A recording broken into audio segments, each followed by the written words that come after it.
Jai Hind, Defense Aspirants. We all welcome you to our new series of informative videos, Daily Defense Updates. तो आइए देखते हैं आज की defence updates related to Indian defence updates.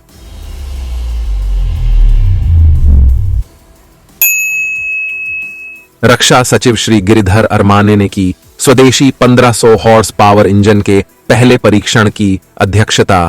रक्षा सचिव श्री गिरिधर अरमाने ने मैसूर में बीएमएल के इंजन डिवीजन में मुख्य युद्धक टैंकों के लिए भारत के पहले स्वदेशी 1500 हॉर्स पावर इंजन के पहले परीक्षण की अध्यक्षता की।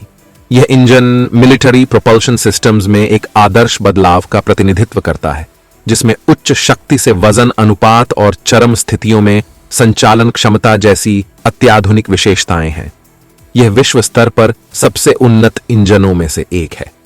यह उपलब्धि देश की रक्षा क्षमताओं में एक नए युग की शुरुआत करती है, जो तकनीकी कौशल और रक्षा प्रौद्योगिकियों में आत्मनिर्भरता के प्रति प्रतिबद्धता को प्रदर्शित करती है।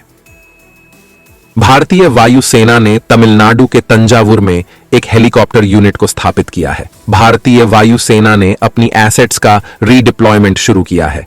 इसी क्रम में तमिलनाडु के तंजावुर स्थित वायुसेना स्टेशन में एक हेलीकॉप्टर यूनिट को शामिल किया गया है। इसके शामिल होने से peace time tasks of search and rescue, humanitarian assistance and disaster relief and casualty evacuation को पूरा करने के लिए दक्षिणी वायु कमान के पास पर्याप्त संसाधनों की उपलब्धता सुनिश्चित होगी।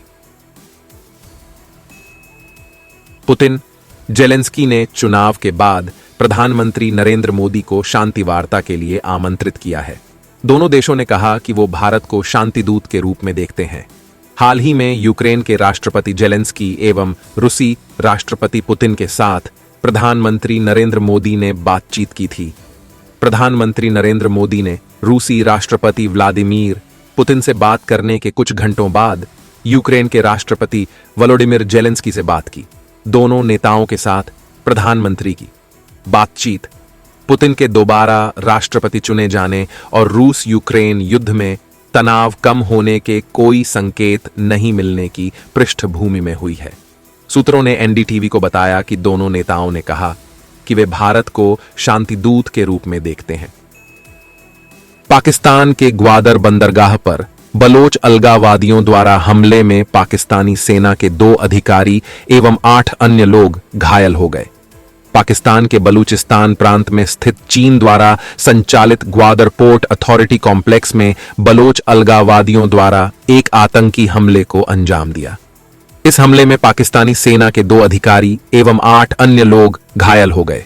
प्रतिबंधित बलूचिस्तान लिबरेशन आर्मी BLA की मजीद ब्रिगेड ने हमले की जिम्मेदारी ली है।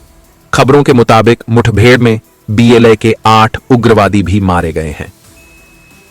आतंकवादी संगठन इस्लामिक स्टेट का भारत प्रमुख को असम में गिरफ्तार किया गया।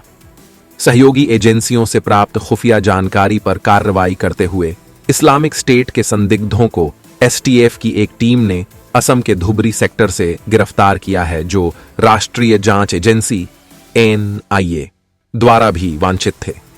Islamic state of Iraq and Syria ISIS के भारत प्रमुख हारिस फारूकी को उसके एक सहयोगी के साथ बुधवार को बांग्लादेश से पार करने के बाद असम में गिरफ्तार किया गया है।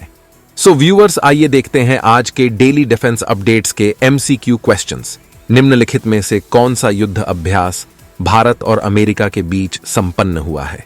भारतीय सेना की सिग्नल की नई सिग्नल यूनिट निम्नलिखित में से किस एरिया में कार्य करेगी? भारतीय वायुसेना ने निम्नलिखित में से किस राज्य में इमरजेंसी लैंडिंग स्ट्रिप शुरू की है?